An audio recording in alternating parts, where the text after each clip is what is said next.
So let's use all the things that we've learned about doing operations with rational expressions and now apply them to these expressions that we see with our trigonometric values of sine, cosine, and tangent. So here we can see a rational expression or fractional expression and one that doesn't have a fraction. However, the rules are all the same. This is essentially the same problem as what we saw earlier with the fractional value and then -3. So the first step is to go ahead and write all my values as fractions. So I could write tangent as tangent x over 1. However, we often think of tangent as sine over cosine, and that would be the better way to write tangent, because if you look at the values in my fraction on the left, it has sine and cosine anyway. So rewriting tangent as sine over cosine is actually going to make the operations that we're going to eventually perform a lot easier. Alright, so I went ahead and converted tangent into sine over cosine. And now, similar to what we've been doing thus far, we need a common denominator to add our two fractions.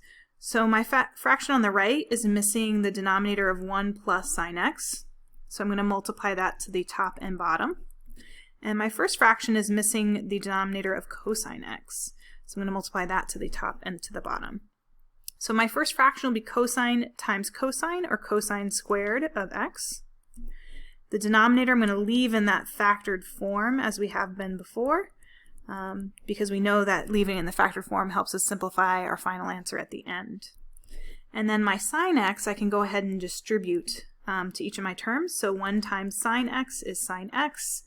Sine x times itself is sine squared of x. So now I have that common denominator, so I can perform the addition on our fractions. So cosine squared can add with the numerator of my other fraction, which is sine x plus sine squared of x. Now the added part, because we're dealing with trigonometric expressions here, is that there may be some trigonometric substitution that we can do in that simplification step at the end. So here I can notice that I do have cosine squared and sine squared. If I rearrange those, in my addition, I can go ahead and replace that with the Pythagorean identity of sine squared plus cosine squared, yielding 1. So here I just reordered it, not that we had to do that step, but it just lets me see more clearly that those go together and can be replaced by that value of 1. So using our Pythagorean substitution here, I can make that first term 1. And once I've done that, then we're going to notice, hey, we actually have a common factor on the numerator and denominator. It's that 1 plus sine of x. So just keep that in mind, that the simplification step at the end may involve some substitution of those trigonometric identities. So I'm going to go ahead and simplify that out. So then my final answer, it may look like the numerator went away. It didn't really go away, it just simplified to a value of 1 over cosine. So I would either leave my answer like that. More often than not, they want you to replace that with the reciprocal identity. The reciprocal of cosine is secant. So that is my final answer, written in the simplest form that I can write it in. Our next problem here looks pretty complicated, but again, this is all just rational expressions and us doing operations on those rational expressions. So I'm going to go ahead and do the same technique that we did before, which was to, when we're doing multiplication or division, to factor all of our fractions completely and try and do that simplification step on the front end before we actually perform the multiplication of the two fractions, because it just makes it a lot easier to cancel out that stuff before multiplication occurs. So for my first fraction, 5 cosine, can't be really broken down. The sine squared can. It can be broken down as sine times sine. And then for my second fraction, there is a common factor of sine between my two terms that I can go ahead and factor out, leaving sine minus cosine. And then I do have a difference of perfect squareds here. This is sine squared minus cosine squared. So we can follow our difference of perfect squared factoring pattern that says that you're going to have each of those values, one with a plus in the factor and one with a minus in the factor. All right, and now let's go ahead and look for those common factors in the numerator and denominator that we can go ahead and simplify out. So I see a common factor of sine. I also see a common factor of sine minus cosine. And I don't see anything else. Everything else that I see, there's no matched sets between the numerator and denominator. So I'm just going to multiply whatever is left over. So 5 times cosine is going to be the numerator. And our denominator, we're left with sine times sine plus cosine. Now here, I don't have any common factors, otherwise we would have canceled them out. So I want to go ahead and redistribute that sign just to see if by chance I could get a replacement, a trigonometric identity that I hadn't seen because it was written in the factored form. That's always possible, so we do want to multiply this back out. So sine times sine is sine squared, and then sine times cosine.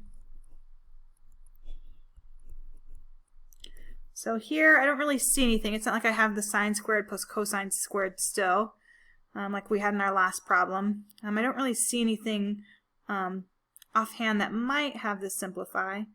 Oh, but wait a second. I do notice that there's a lot of cosines here.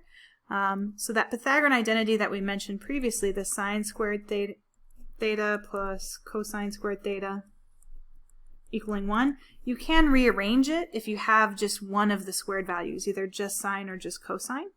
So in this case I have just the sine squared. So what I could do is rearrange this. I could move my cosine squared to the other side of the equation, and the advantage of doing that is going to allow me to write my answer just in terms of cosine. So knowing that I see a lot of cosines elsewhere in my expression, that's a good hint that changing that to a cosine might help me in simplifying my final answer a little bit further. So I'm going to go ahead and replace the sine squared with 1 minus cosine squared from our Pythagorean identity.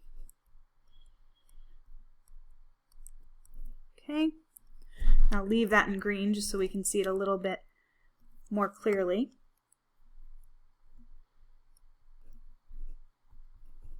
Oops, that's not plus, it's times cosine. All right, and then here I can notice I do have a lot of cosines, and I would really love to be able to cancel out the cosine that's in my numerator.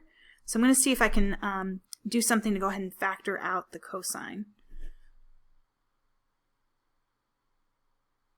And I'm looking, and I do see that the cosine is in 2 of the terms, but it's not in all 3. And so I can't really pull it out as the greatest common factor.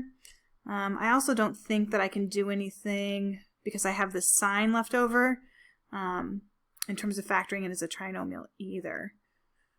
So here doing that replacement didn't really seem to help. So similar to what we've been doing in our other problems, if you try and factor it or take it further and it doesn't look like it's actually canceling out or simplifying anymore, then it's really not worth us continuing going down that path. So in a case like this, I know that even though I replaced the cosine, it didn't really help me. I can just go back to what I had before I did that cosine substitution and let that be my final answer. So really when we're dealing with trigonometric expressions like this, all the rules of fractions apply. The only added level of difficulty is rather than having x and y, we have these sines and cosines we got to deal with. And the simplification step does get a little bit tricky because we do have those trigonometric identities that might come into play. And the key word there is might. There's no true hard and fast rules. It's just kind of trying different strategies. And as you kind of get better at doing things involving trigonometric expressions, the more intuition you have in terms of what might work and what doesn't work. So here, our final answer was best before we did any additional substitution. And that's it.